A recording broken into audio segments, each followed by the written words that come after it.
नमस्कार, good morning, good evening और good night. Welcome to our प्यारा सा चैनल विज्ञान। तो आज के इस वीडियो में हमने स्केलर, वेक्टर और टेंसर क्वांटिटी के बारे में पढ़ेंगे। तो फिर ये तीनों के बारे में पढ़ने से पहले हमको फिजिकल क्वांटिटी के बारे में पढ़ना ज़रूरी है। अच्छा, तो फिर देखिए, हमारे एनवायरनमेंट में बहुत सारे ऐसे चीज़ होते हैं जिनको हम मेजर कर सकते हैं और बहुत सारे ऐसे भी चीज़ होते हैं जिनको हम मेजर नहीं कर सकते हैं। तो उनमें से जिन जिन चीज़ों को हम मेजर कर सकते हैं उन सभी चीज़ों को हम फिजिकल क्वांटिटी बोलेंगे। ठीक है, तो डायरेक्शन के बेसिस पर जो फिजिकल क्वांटिटी था वो जनरली दो तरह से डिवाइड हो गया। तो एक हो गया नॉन डायरेक्टेड फिजिकल क्वांटिटी और दूसरा हो गया वेल डायरेक्टेड फिजिकल क्वांटिटी। तो फिर ये जो नॉन डायरेक्टेड फिजिकल क्वांटिटी है उसका नाम से ये पता चल रहा है कि उसके पास कोई भी डायरेक्शन नहीं होगा। लेकिन ये जैसे कि एक फिजिकल क्वांटिटी है, उसके पास कुछ ना कुछ तो होगा जिसे हम मेजर करते हैं। तो उसके पास सिर्फ एक न्यूमेरिकल वैल्यू होता है जिसे हम मेज़र करते हैं और वही न्यूमेरिकल वैल्यू को हम मैग्नीट्यूड बोलते हैं। ठीक है, तो हम ये बोल सकते हैं जिस फिजिकल क्वांटिटी के पास सिर्फ और सिर्फ मैग्नीट्यूड होता है लेकिन किसी भी तरह का डायरेक्शन नहीं होता है, उन सभी चीज़ों को हम नॉन डायरेक्टेड फिजिकल क्वांटिटी बोलेंगे। तो फिर आते हैं वेल डायरेक्टेड फिजिकल क्वांटिटी के पास।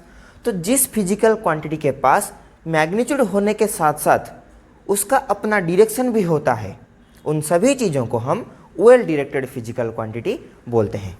तो फिर जो वेल डायरेक्टेड फिजिकल क्वांटिटी है उसे फर्दर दो तरह से डिवाइड किया गया।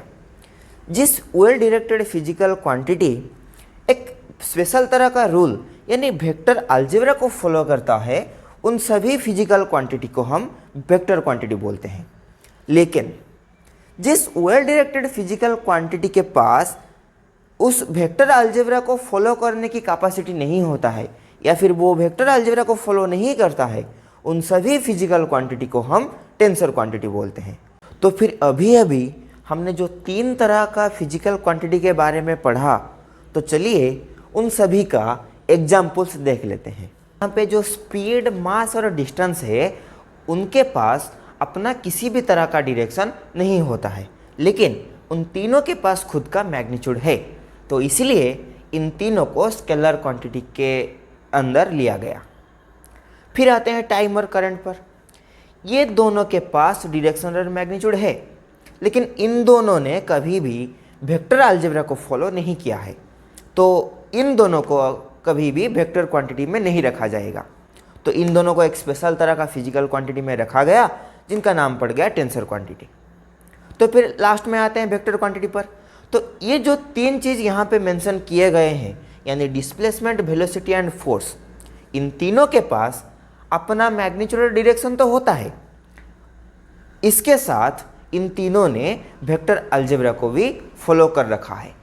तो इसलिए इन तीनों को वेक्टर क्वांटिटी के अंदर लिया गया है। और यहाँ पे है नोट्स, जिसको लिखना है वो लिख सकता है।